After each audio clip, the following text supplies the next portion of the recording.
Okay. So this week's Parsha is Parshas Chayei Sarah. It begins on page 107.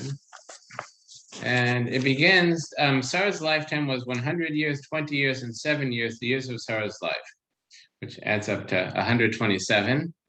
And the commentary is asked why it's broken up in this way, 100 years, 20 years, 7 years.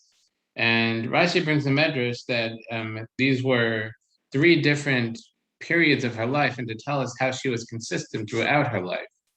That at 100 years, she was as righteous as a 20-year-old, meaning that when a person's like 20, they haven't really had time to sin yet. And 100 years old, she was still at that point of lack of sin. And at 20 years old, she was as beautiful as a 7-year-old. And I saw the Rabbeinu Bachia explains this, that a 20-year-old, usually that's where people hit their peak.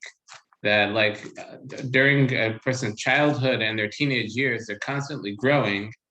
And once they reach adulthood, so they stop growing. They stop growing in height and in beauty, etc. But Sarah, at 20 years old, she was like a 7 years old, meaning she was still growing more beautiful. Okay, and another thing is that it continued. Well, I'll continue verse 2. Sarah died in Kiryas Arba, which is Hebron in the land of Canaan, and Avram came to eulogize Sarah and to bewail her. So there are 2 things that the commentaries comment on here. One is the connection to the end of last week's Parsha. Remember, last week's Parsha ends with the binding of Yitzchak and the birth of Rivka, who was to be Yitzchak's wife. And this week's Parsha begins with Sarah's death. And another thing they point out, it says that Sarah died in Kiryas Arba, which is Hebron, and Avram came to eulogize Sarah and to bewail her. The fact that it said Avram came to eulogize implies that he wasn't there already. It was coming from somewhere. It doesn't just say Avram eulogized her and bewail her. He came to eulogize her and bewail her. He came from somewhere else. And because of this, I say to say that Sarah died while Avram was away, performing the Akeres Yitzchak, the binding of Yitzchak. And there's a medrash that says that it was time for Sarah to die, and the angel of death wasn't able to approach her because of her great holiness and because of her meditation. There's a similar story about King David, but that she was meditating and thinking about holy things, and the angel of death wasn't able to approach her. And then she was shown the binding of Yitzchak. She was shown that Yitzchak was being bound on an altar to be slaughtered, and that distracted her for a moment, and the angel of death was able to kill her. So she died at that point. And then it said that Rivka was born. And that's the continuation on from Rivka, is that last week's Parsha ends with the birth of Rivka. Here it talks about the death of Sarah, and the Sforno points out there's a verse that says V'zarach hashemesh u'ba hashemesh, that the sun shines and the sun sets. And our sages understand that to mean that before one sun sets, another sun rises, meaning that before Hashem takes away someone very righteous and like a great leader of the Jewish people, the next leader is prepared already. Somebody who's able to take over. The next great leader of the Jewish people is already assigned, is already appointed. So in this case, as before, according to this, it's before Sarah died, Rivka was born. That once Rivka was born, so the next of our matriarchs was born. So then Sarah could die, but she couldn't die before that. Okay, so it continues. Avram rose up in the presence of his dead and spoke to the children of Ches, saying, and in verse 4, I'm an alien, a resident among you. Grant me an estate for a burial site with you, that I may bury my dead from before me. So he's negotiating with them, with the people of Ches in the area of Kiryas Arba, which is Hebron, for a place to bury their dead. And the Ramban points out that he said, I am an alien and a resident among you. An alien meaning a foreigner, and a resident. Those are 2 contradictions. That an alien implies you're not from here. A resident means you do live here. So the Ramban explains that the custom there was that people had a family plot of land, a family cemetery. So instead of like having a communal cemetery like we have, where everybody gets buried in the same place pretty much, So they had family plots where, everybody from this family was buried in that plot of land. And so Avram came to them and said that as an alien, as a foreigner, having come from a foreign land, I don't have a family plot of land to bury my dead. But he said, I'm a resident, meaning that I'm not just a traveler traveling through, I'm settling here permanently, so I need one. So he was saying that please let me buy a plot of land so I could have one to bury my dead. So in verse 5, and the children of Ches answered Avram, saying to him, Hear us, my Lord, you are a prince of God in our midst. In the choicest of our burial plots, bury your dead. Any of us will not withhold his burial plot place from you, from burying your dead. So they answered him that he was coming as a commoner, saying that I need a place to bury my dead. And they said, You're much more than that. You're a prince of God. You can just take any place, and we'll give it to you because of your great importance. And in verse 7, then Avram rose up and bowed down to the members of the council, to the children of Ches. He spoke to them, saying, If it's truly your will to bury my dead from before me, heed me and intercede with me with Ephron, son of Tzohar. Let him grant me the cave of Machpelah, which is his on the edge of the field. Let him grant it for me for its full price in your midst as an estate for a burial sale, for a burial site. So they asked that. So he asked this council to intercede with this individual, Ephron, the son of Tzohar, who owned a plot of land that he wanted to bury the dead. We mentioned last week that there's a medrash that Abraham was chasing after a calf to slaughter it for the angels who were visiting. And that calf ran into the cave of Machpelah, and he sensed the holiness of the place and wanted it. And that's this place that he's negotiating for.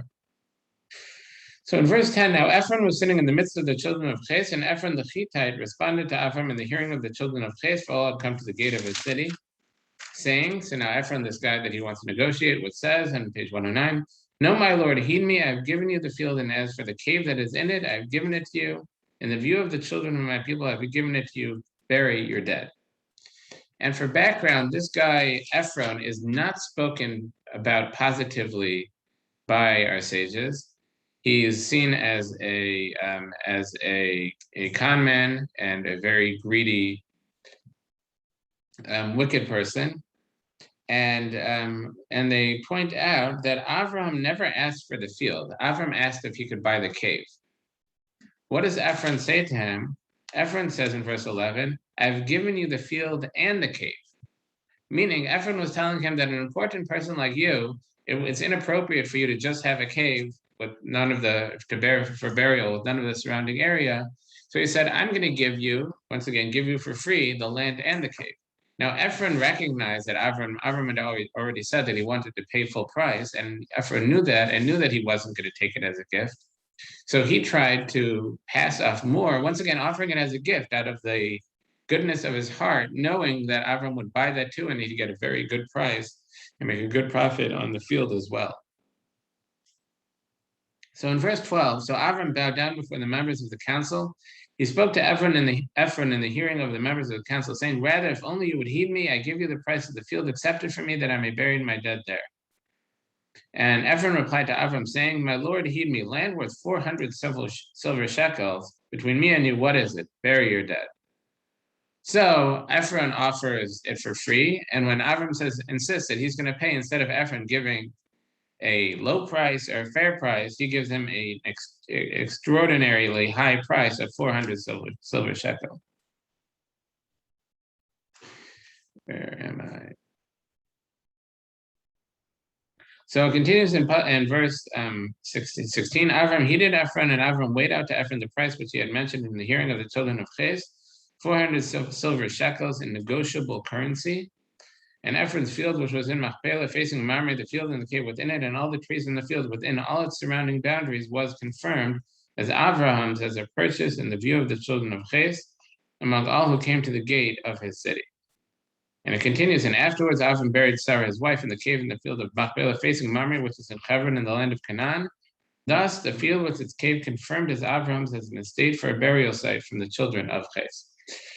So, in verse 16, I think, I'll look at the Hebrew. In verse 16, you see something that you find this in Hebrew sometimes. And if you look in the Hebrew in Pasuk Tezayin, for those who have it, it says that Vayishma Avram, Avram listened to Ephron, Vayishkol Avron leEphron, and Avram weighed out to Ephron. If you look at the 2 times it says Ephron on that line, you'll see they're spelled differently. The first one is spelled Ayin Fei Resh Vav Nun, and the second one is missing that Vav. And you find this in Hebrew. They call them full words and missing, and not missing words, but like incomplete words, where there's something missing from the word that Vav is missing. And it's okay. It's considered acceptable for it to be missing. But the commentaries pointed out that in that case, in the whole section, in that case, the Vav is missing. And why is that? So the Rabbeinu Bachya answers that the numerical value of Ephron, of the name Ephron, right? The numerical value of the name Ephron without the Vav is, I can tell you, it's the same as Ra'ayin, of an evil eye, which is it 210? I didn't calculate it before, so I wouldn't be able to tell you the number without thinking too hard. But it's the same number as Ra'ayin, which means evil eye. And that's really what defined Ephron in this section, according to how our sages understand this negotiation, is that he made it look like he was offering everything. He offered this for free and this for free, but at the end of the day, his expectations were that this was a negotiating tactic and he'll get more out of this from Avram and he'll make more money.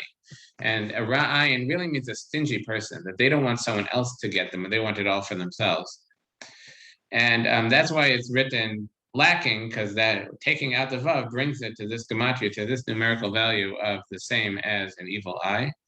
And the Rabbeinu Bachya also points out that the missing letter that brings it to that point is the Vav, which has the numerical value of 6. And he says that Vav, the letter Vav, like I said, is numerical value of 6. And the Gemara in Brachos, the Talmud in Brachos says that if someone gives charity, so they're blessed with 6 blessings. So Ephron, through his stinginess in this negotiation, so he was missing those 6 brachas, so he was missing this Vav. Okay, so now continuing on, we're at the bottom of page 109, chapter 24 in Bereshis. It says, now Avram was old, well on in years, and Hashem had blessed Avram with everything. And Avram said to his servant, or I'll stop there, and Hashem blessed Avram with everything. What does that mean, everything? So there's a Gemara that says that Hashem, that he had everything, meaning that what have we found that Avram didn't have so far? He had lots of wealth, he had a great spiritual life, he had a son, he had sons.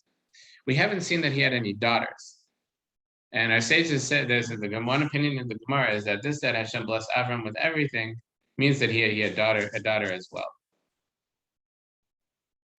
Okay, and moving on in verse 2, and Avram said to his servant, the elder of his household, who controlled all that was his name was Eliezer, place now your hand under my thigh, and I will have you swear by Hashem, God of heaven and earth, that you not take a wife from my son from the daughters of Canaanites, among whom I dwell.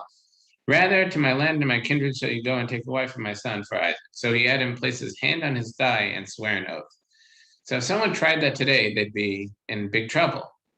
Reported to HR for, going to an employee and having them put his hand on his thigh. So what's Avram doing here?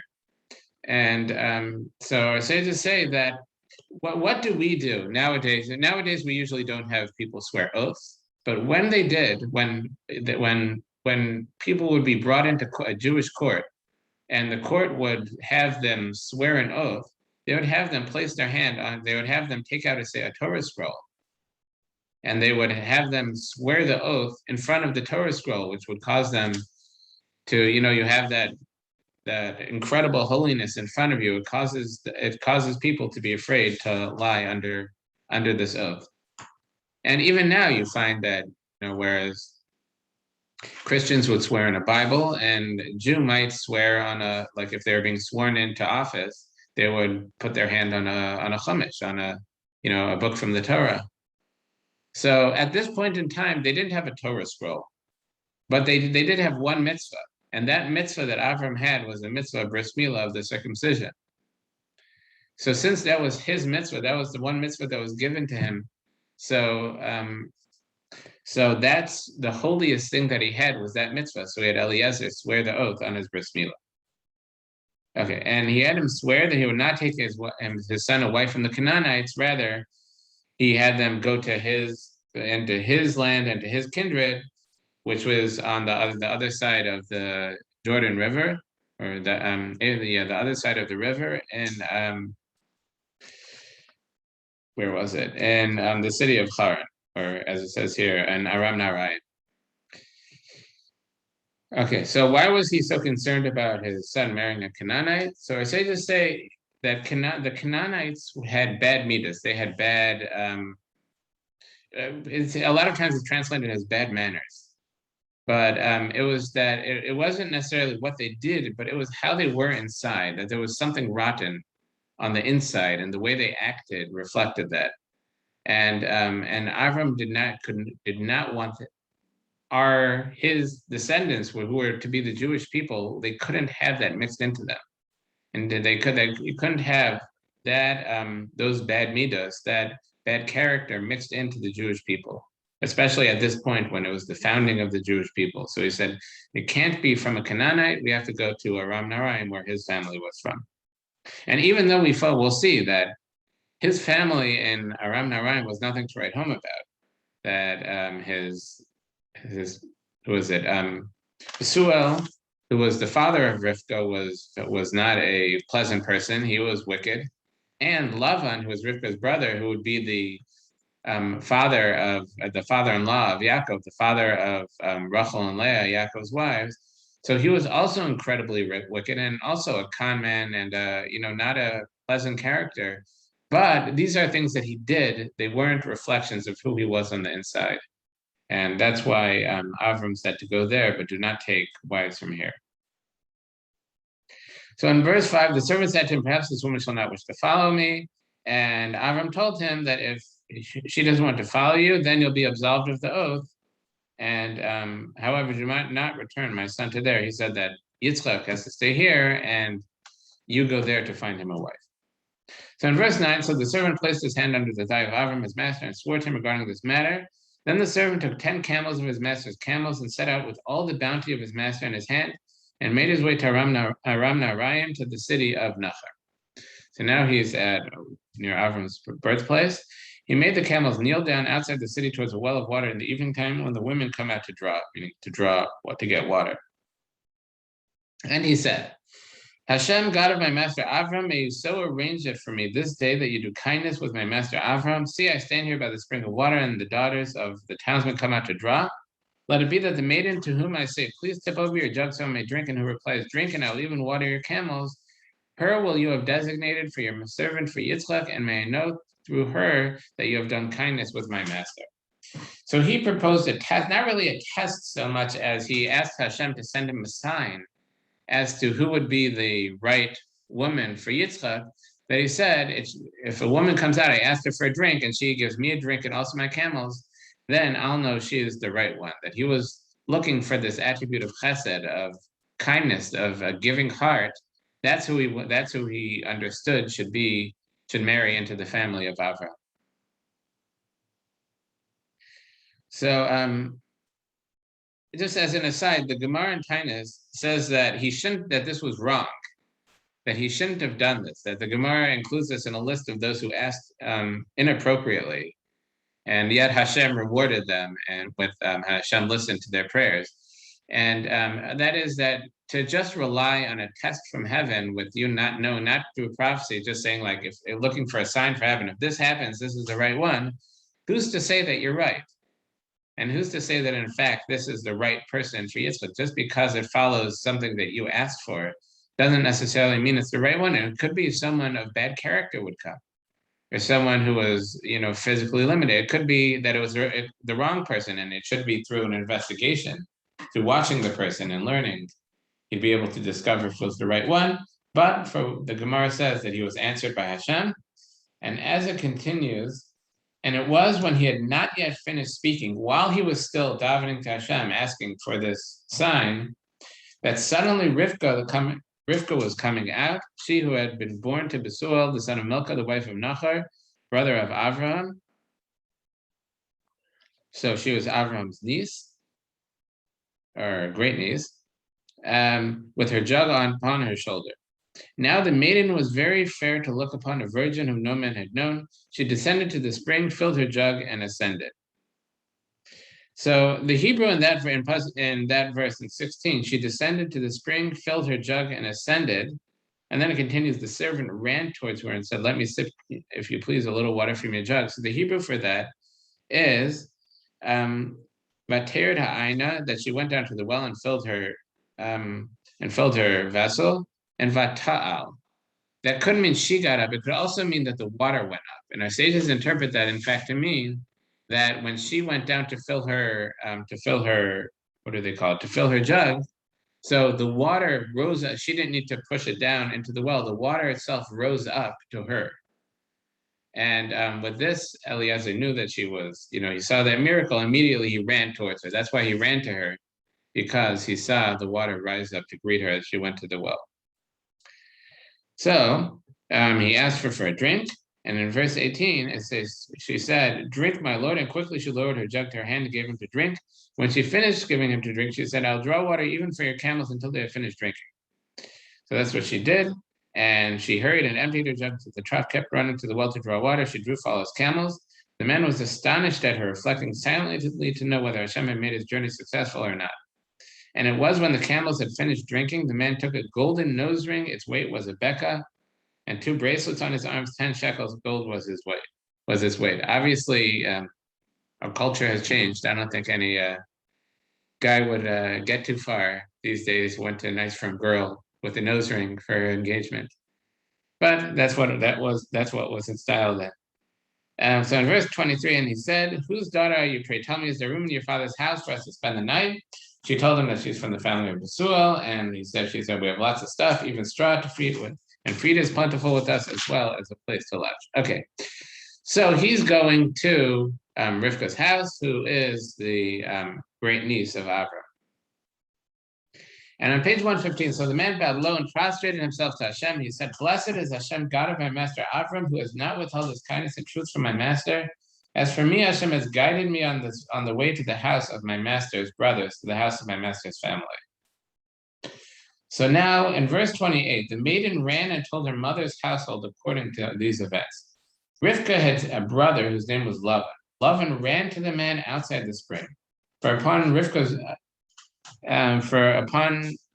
seeing the nose ring and the bracelets on his sister's hands, and upon hearing his sister Rivka's words, saying, thus has the man spoken to me, he approached the man who was still standing by the camels by the spring, and he said, come, O blessed of Hashem, why should you stand outside when I have cleared the house and places for the camels? So the commentaries point out that there's a little repetition over here. And there's a little contradiction.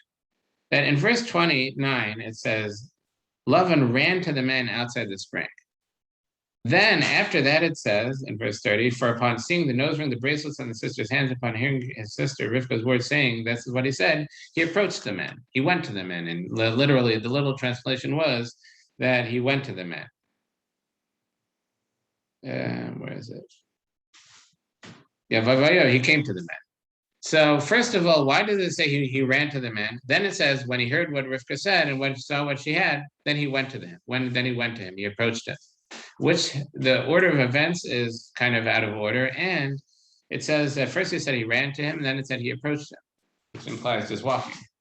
So the Meshech Chochmah understands this, is that when Lavan heard about this person coming into town with all these riches, and he had his camels were loaded down with, like it said, with all the wealth of Avram, so he got all excited, and he was an egotist, and he assumed, if this guy's coming with all this stuff, he's probably coming for me. So his assumption was, remember we mentioned that there's an opinion in the Gemara that Avram had a daughter. So his assumption was that Avram was looking for a shidduch for his daughter, coming for Lavan. So Lavan went running for all this stuff that he would get. Then, once he saw the stuff, all the rings and nose rings and bracelets on his sister's hands, and upon hearing his sister Rivka's words saying that what the person said to him, meaning that he said that Avram was looking for a wife for Yitzchak, then he approached, then he wasn't running anymore. So then once he heard that, so he just approached the man, he walked, but still welcomed him So they took care of him, and he said, "I'll not eat until I've spoken my piece." And then he said, "Speak." On 34, and he said, "A servant of Avram am I." He told them about Avram and about the oath that he swore. And then it goes through the whole story again, almost word for it's almost word for word. We had the whole story about how he came to have what Avram told him, how he came to the well, and how he met Rivka. And now we have the whole thing over again. Just this time, it's Eliezer telling Suel and Lavan about it instead of the third person story from of the Torah. And our sages say the reason for this is that there's an expression of that the even the small talk of our forefathers is more beloved to Hashem than like the great mitzvahs of their descendants. And because there's so much we can learn, even just from the way that our forefathers spoke, there's so much that we can learn from this. That the Torah just repeats everything, just so we could hear how Eliezer spoke. One of the things Reb Shimon Schwab points out is in verse 42, it says, "I came today to the spring and said, Hashem, God of my master Avram, if you would graciously make successful the way in which I go." So Reb Shimon Schwab, so our sages say that I came today to the spring. What's I came today? That he left today and he arrived today, meaning that the entire journey from Hebron, where he was, to Aram Naharaim only took him one day, which normally it would be a number of days trip, and he was miraculously the way was shortened for him miraculously. That the road jumped, that he just got there much faster than would be naturally possible. And but Eliezer doesn't go out and start yelling it to the rooftops. Look at this great miracle that happened to me. I must be a pretty good guy. I had this I was teleported here. I got here much. He, instead of crowing about his great miracle, instead he kind of hinted at it. He just hinted at it. Just goes to show the greatness of our forefathers. Okay, so he continues and goes through the whole story. And in verse 49, he says, "And now, if you intend to do kindness and truth with my master, tell me, and if not, tell me, and I will turn to the right or the left." Meaning, if you'll let my master's son Yitzchak marry her, tell me, and if not, I'll leave. So in verse 50, then Lavan and Bethuel answered and said, "The matter stems from Hashem. We can say to you neither bad nor good. Here Rivka is before you, take her and go, and be a wife to your master's son, as Hashem has spoken." So here also our sages point out that in verse 50, that's bottom 117, verse 50, it says Lavan and Bethuel answered. Remember, Bethuel is the father of Rivka and her brother Lavan. What's Lavan doing first here? That Lavan, first of all, it's Lavan doing talking at all. When the father's there, when the father of the girl is there, what's the brother talking at all there? And why is he talking? Why is he first there? And this is an example they give about Lavan's great arrogance, that he would speak before his father in a negotiation for his sister's hand. Okay, and another thing they point out here is that that they said the matter stemmed from Hashem. And our sages say that they recognize the great truth here. And this is a shidduch. They're making a shidduch. They're making a match for Yitzchak and Rivka. And they said the matter stemmed from Hashem. And our sages say that they realize this truth, that shidduchim specifically, that matches between a man and his wife are all predestined by Hashem. And the Gemara says that 40 days before a boy is born, there's a voice from heaven calls out that this one is going to marry this girl, even if they're across the sea. And the Gemara also says that what's Hashem busy doing all day? And the world's created, Hashem's running the world. What's Hashem busy doing? And the Gemara says Hashem's busy making matches, saying this person is for this person is for this person. This man is for this woman, this man is for this woman. That this is the one of those areas that, in fact, you could say the matter stemmed from Hashem. That the shidduchim are purely the hand of Hashem. So, moving on page 119. Page 50, verse 52. And it was when Avram's servant heard their words, he prostrated himself to the ground unto Hashem. The servant brought out objects of silver and gold and garments and gave them to Rivkah, and delicious fruits he gave to the brother and her mother. They ate and drank, he and the men who were with him, and they spent the night. When they rose the next morning, he said, "Send me to my master."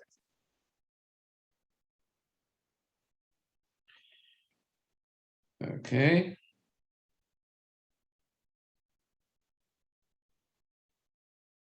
So the Medrash brings that it says here that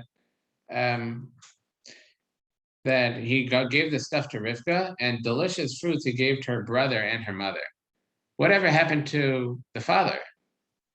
Why are just the mother and the brother? And in fact, if you continue, if you look in verse 55, he said, "Send me to my master." And her brother and mother said, "Let the maiden remain with us a year, 10 months, then she will go." Now he's, instead of negotiating with the father and the brother, now he's negotiating with the mother and the brother. What happened to the father? So the Medrash says that Basul had died, that he was upset that Eliezer, he was giving all these gifts to Rivkah, and what did he give to the rest of the family? He gave them some fruit. And Herbie knows that some good fruit is something that you don't, that it's not something to turn your nose up at. But he was angry about that and either wanted to retract, or there's a medrash that he wanted to poison Eliezer to retract, and an angel switched their place. So instead, Besuel died. So now in the negotiations are not with Besuel anymore; it's with the mother and brother. So he wanted to leave, and her mother and brother said, "Let the maiden remain with us a year or 10 months, then she will go." And he said, "Do not delay me now that Hashem has made my journey successful. Send me and I'll go to my master." And they said, "Let us call the maiden and ask her decision." That's her opinion. Thought of that. So in verse 58, they called Rivkah and said to her, "Will you go with this man?" And she said, "I will go." So they escorted Rivkah, their sister, and her nurse, as well as Avram's servant and his men.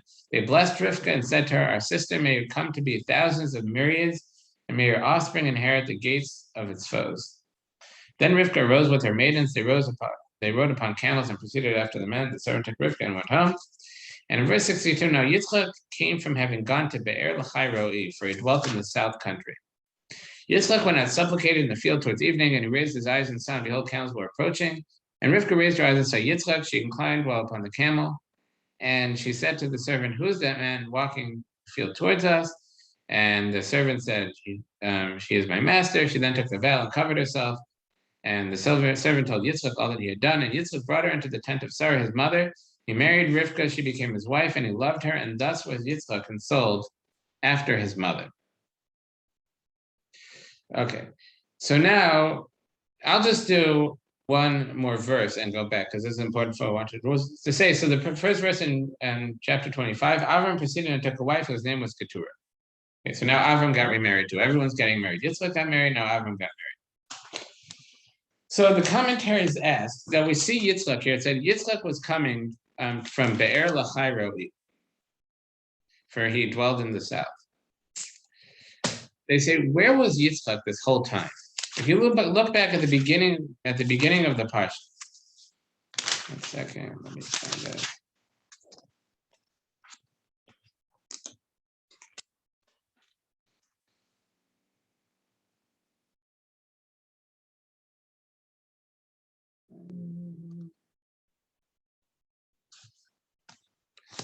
Sorry.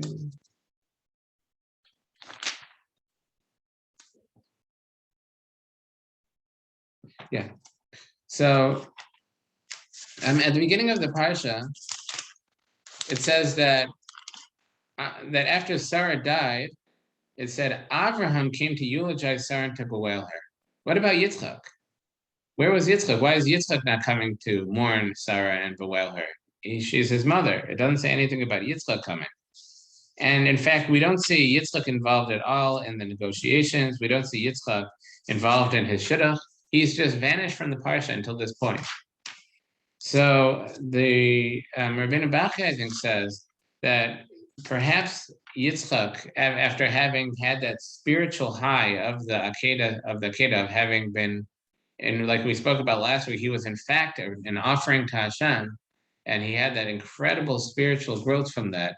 So he didn't leave that place, and he stayed in that place that he had that incredible experience, and didn't leave until this point when his wife was coming. But it says that he was coming from Be'er L'chai Ro'i. And does it say that here? Let me go back there. So he was coming from Be'er L'chai Ro'i, and immediately afterwards it says that Avraham got married. And our sages say that in fact Yitzchak had brought this wife for Avraham, that while Avraham was busy, he had sent Eliezer to find a wife for Yitzchak. So Yitzchak was doing the opposite and bringing Keturah, who our sages say was actually the identical person as Hagar, who was Avram's concubine from before, the mother of Yishmael, that he was bringing her back to Avram. And he found her at Be'er L'chai Ro'i, which is where she had been previously in last week's Parsha. So, so while Avram was busy finding a wife for Yitzchak, so Yitzchak was bringing back Keturah to Avram. And our sages asked, or at least the commentaries asked, that why, while Avraham had had Eliezer swear an oath not to get a wife for his son Yitzchak from the women of the land of Canaan, Avram himself is marrying Keturah, who's a Canaanite. If it's Hagar, that she's not from his family. So the Ramban explains. Wasn't she a Egyptian? Wasn't she? I'm sorry. I was going to say Hagar was a Mitzrayis. Yeah, she was a Mitzrayis, but still that's from Cham. That's from the descendants of Cham. Right. And that sounds exactly what we didn't want for Yitzchak. Yeah, he didn't want Canaanim also. The real problem with Canaan is that they were from the descendants of Cham instead of from the descendants of Shem. So why was it okay for Avram and it wasn't okay for Yitzchak? And the Ramban answers that the difference is that Avram had his child. Avram already had Yitzchak. Avram and Yitzchak was to be the continuation of the Jewish people, that it wasn't that necessarily that these people are bad people, just the opposite, that about Hagar, it says that his name was Keturah. The Medrash says that why is she called Keturah? Her name was Hagar, and it's because that her deeds were like Keturah. It was like incense, pleasing to Hashem, meaning that she was very righteous. It was just that somewhere deep inside, she had these negative character traits that he didn't want passed on to the next generation to be the foundation of the Jewish people. Whereas since Yitzchak was born already, that wasn't a concern anymore for Avraham. But for Yitzchak to have his children, to have the foundation, the beginnings of the Jewish people, to have our forefathers, our patriarchs, to be born from somebody and to acquire these negative character traits, that would be damaging to the Jewish people. Okay, so it says once again in verse 1, Avram proceeded and took a wife, his name was Keturah. She bore Zimran, Yaksha, and Medan, and lists all the children that she had with Avram. And in verse 5, it says, Avram gave all that he had to Yitzchak, but to the concubine children who were Avram's, Avram gave gifts, and he sent them away from Yitzchak, his son, while he was still alive, eastward to the land of the east. And it continues that these were the days of the years of Avram's life, which he died 100 years, 70 years, and 5 years. Similar expressions that we had at the beginning of the Parsha. 175 years. And Avram expired and died at a good old age, mature and content, and he was gathered to his people. His sons Yitzchak, on page 123, his sons Yitzchak and Yishmael buried him in the cave of Machpelah in the field of Ephraim, the son of Tzor, the Hittite, facing Mamre, the field that Avram had bought from the children of Ches. There Avram was buried, and Sarah his wife. And it was after the death of Avram that Hashem blessed Yitzchak his son, and Yitzchak settled near Be'er L'chai Ro'i. And now in verse 12, these are the descendants of Yishmael, and it goes through the descendants of Yishmael. And it states in verse 16, these are the sons of Yishmael, and their names by their open cities, by the strongholds, 12 chieftains for their nations. And then these were the years of Yishmael's life, 137 years. When he expired and died, he was gathered to his people. They dwelt from Chavilah to Shur, which is near Egypt, to Syria, over all his brothers he dwelt. So the Medrash points out, Rashi points out, that with Yishmael, when Avram died, it says that in verse 9, his sons Yitzchak and Yishmael buried him in the cave of Machpelah. And by rights, Yishmael was the firstborn. Yishmael was born first, so his name would be listed first. And the fact that it wasn't, they say that he did tshuva, that he repented and recognized Yitzchak's supremacy in the sons of Abraham and had Yitzchak go first. And as a reward for that, that's why the Torah enumerates his descendants at the end of the Parsha as a reward for him having repented and granted Yitzchak first to precede him in the burial of Avram.